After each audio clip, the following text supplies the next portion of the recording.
Emotion क्यों दिखाई देते हैं? परेशान तो रहूंगा ना पार्वती, आखिर एक बेटी का बाप जो ठहरा। पार्वती, अब उसके हाथ पीले करने का समय आ गया है। पर हमारी आनंदी तो अभी सिर्फ 9 साल की है। अभी तो उसके पढ़ने, लिखने और खेलने कूदने के दिन हैं। देख पार्वती, लड़कियां पराया दर्द होती है और जितना जल्दी इन्हें घर से विदा कर दे उतना अच्छा है। कल से आनंद की पढ़ाई लिखाई बंद। पर बापू, इसमें मेरी क्या गलती है? आप मुझे पढ़ाई करने क्यों नहीं देते? तेरी गलती है कि तू एक लड़की है। लड़का होती तो क्या बापू? लड़का होती तो क्या? ऐ लड़की, ज्यादा जबान ना चला, नहीं तो जबान हलक से खींचकर बाहर निकाल दूंगा। बापू, मैं पढ़ लिख कर कुछ बनना चाहती हूँ। मेरी पढ़ाई ना रोको बापू। आनंदी, तुझे पढ़ना है तो पढ़, लेकिन सारी उम्र बाप की छाती पर यूं बोझ बनकर ना बैठ। पर बापू, अभी तो मेरी उम्र पढ़ाई लिखाई की है। मुझे पढ़ लिख कर डॉक्टर बनना है।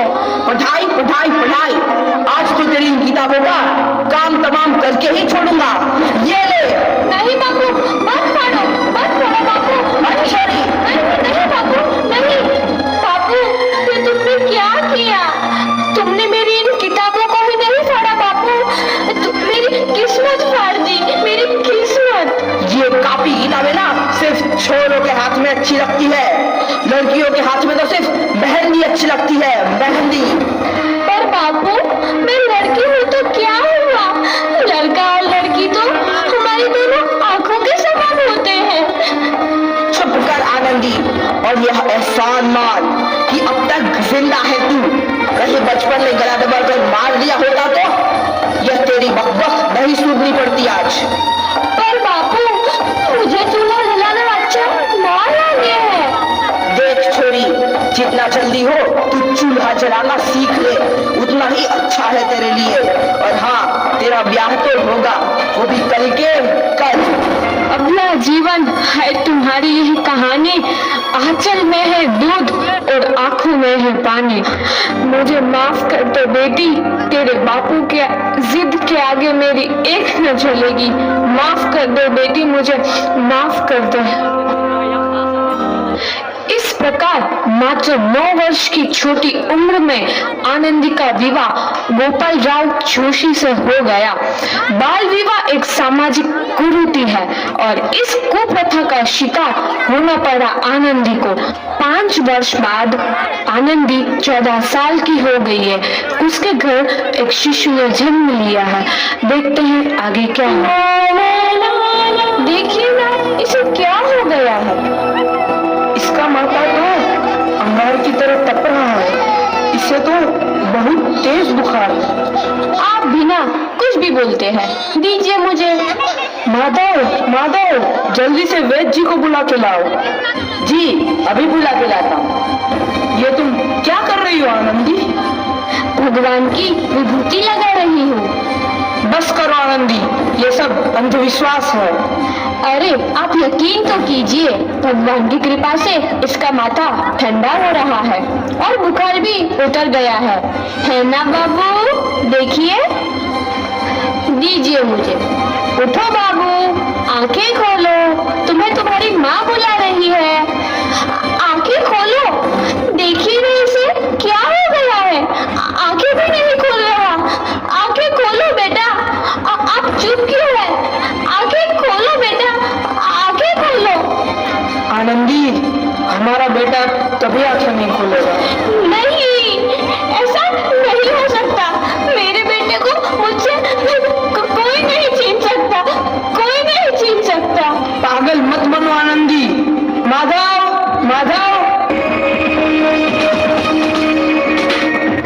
आनंदी, बंद करो ये पागलपन। भगवान ने मेरा बच्चा छीन लिया।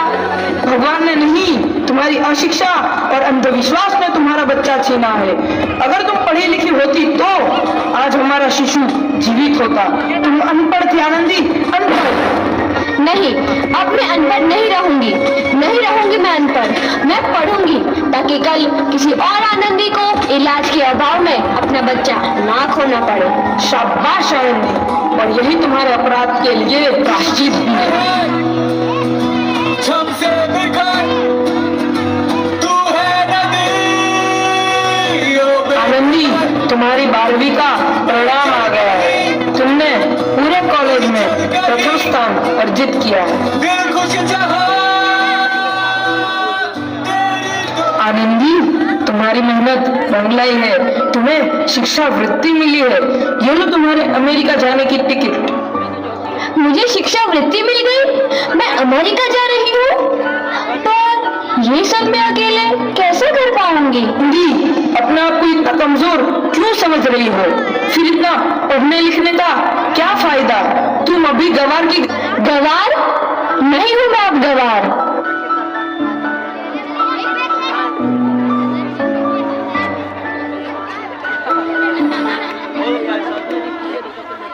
तो इस प्रकार 7 अप्रैल 1800 उपाधि प्राप्त कर ली। इधर आनंदी के पिता की तबीयत बहुत खराब है। आगे क्या होता है देखते हैं। लगता है अब मेरे जाने का समय आ चुका है।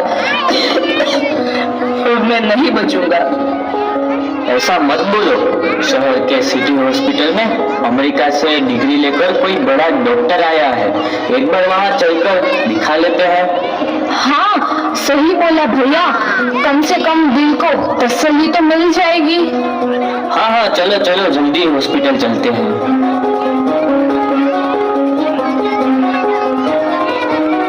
इस मरीज की हालत तो बहुत ही खराब है। कोई चमत्कार ही इसे बचा सकता है। ऐसा मत बोलो भाई, डॉक्टर साहब कब तक आ जाएंगे?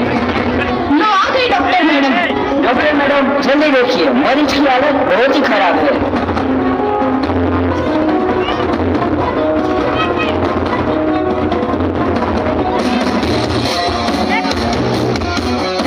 अब आप बिल्कुल ठीक हैं। मौत के मुंह से आपको बचाया है डॉक्टर मैडम ने। डॉक्टर साहब ने मुझे बचा लिया। मुझे मिलना है डॉक्टर साहब से। डॉक्टर साहब नहीं, डॉक्टर मैडम बोलो। डॉक्टर मैडम, उन्होंने ही तुम्हें जीवन दान दिया है। लो आ गई डॉक्टर मैडम, मिल लो उनसे। डॉक्टर मैडम, आपका बहुत बहुत धन्यवाद। आपने मेरी जान बचाई। इसके बदले में मैं गरीब भला आपको क्या दे सकता हूँ? वचन चाहिए मुझे कि कभी ये नहीं कहोगे कि लड़कियां कुछ नहीं कर सकती। वचन? ये कैसा वचन? अरे श्यामलाल, तुमने पहचाना नहीं? तुम्हारी बेटी आनंदी। आनंदी? मेरी बेटी आनंदी डॉक्टर? हाँ बापू, वही आनंदी जिसके लिए बचपन में तूने चूल्हा और दुल्हा के अलावा कुछ नहीं सोचा था। आनंदी, आनंदी मेरी बेटी, मुझे माफ कर दे।